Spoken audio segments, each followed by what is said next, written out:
I realized in my earlier video when I was talking about the ceiling of the great room, I could make a little more clear what I'm asking you to think about. What is Hogwarts trying to teach its students? What is its pedagogy? How do they learn? That shows a lot about what Hogwarts and presumably Dumbledore thinks is important for these students to be able to survive and thrive in the world. So why do they need to have a ceiling that's enchanted to look like the sky outside? And there's lots of other features of the school that may be entertaining and may be quirky and may be real similar to your schools, but others are real different. Well, for example, look at the food spread. What is it teaching the students? That they get to eat whatever they want, and there's more food than they can possibly eat, and better food than Harry's ever seen. We don't give that to our students in our cafeterias, do we? So, and there's lots of other aspects of the school, and that I'll let you think about. What environment is the school creating? And what lessons are they trying to learn? And sometimes you'll pick up on that from how it's different from our own schools.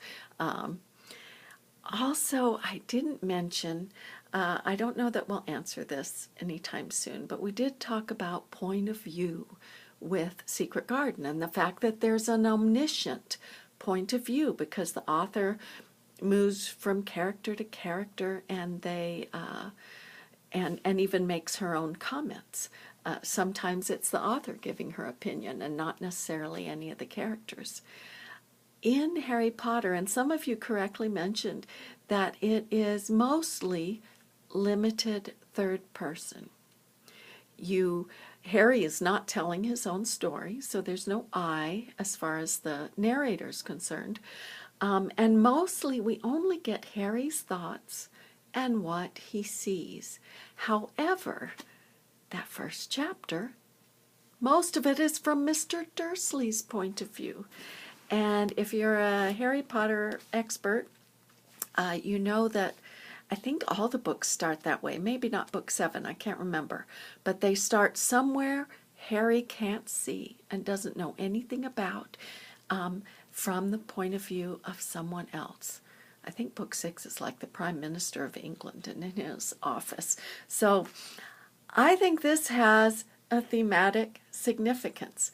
Why would J.K. Rowling start with Mr. Dursley's point of view when the rest of it's from Harry's? We know he's the main character. She didn't have to. She could have started with Harry, but she thought that first chapter was important. I also think it's interesting, you may not care, but that other point of view called objective point of view or dramatic point of view, that's the point of view that's like a theater play, because you don't really get anyone's thoughts narrated. The only thing that's written down is what happens and what you can tell by looking at people. And that scene where Dumbledore appears on the street at night, that's something I would argue is a good example of objective point of view. We see Dumbledore, we see McGonagall, we see them interact, we see Hagrid come, and we know what they're feeling from what they say and how they act and how it's described, but we don't get more of one character's thoughts than the other. So if you're interested in point of view, you might look closely at that as an example. That's also just an interesting character study there of how differently Dumbledore and McGonagall and Hagrid react to that tragic situation of, Harry's parents had just been murdered. And of course it's a good news, bad news kind of thing because they died horribly, and yet Voldemort's power is somehow broken, and so everyone feels joyful and free. And yet Harry's been orphaned and left with people who don't love him and can't appreciate him and will see him as a burden.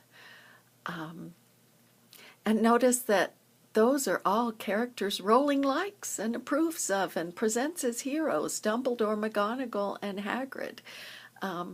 So that's, I'll just say, I think that's one of the appeals of the book is, they're good characters, can be different. So I think that's probably more than enough for now, but it is an interesting insight into the characters to look at their different reactions, and then also to look at, of course, you'll see that kind of team in Ron, Hermione, and Harry. And this is an assignment I give my face-to-face classes a lot in those like middle chapters of the book. How do they react differently to different situations? I mean, the troll is an obvious one, but there's also a lot of other situations like classroom and studying. And so I'll be very interested to see what you want to say. I think I'll try to enable the option of posting video if you want to record yourself talking about a scene like I've just done. Maybe your group members would prefer to hear that than read it. That I don't know if any of you will take advantage of that, but you might enjoy it for something different. We'll see.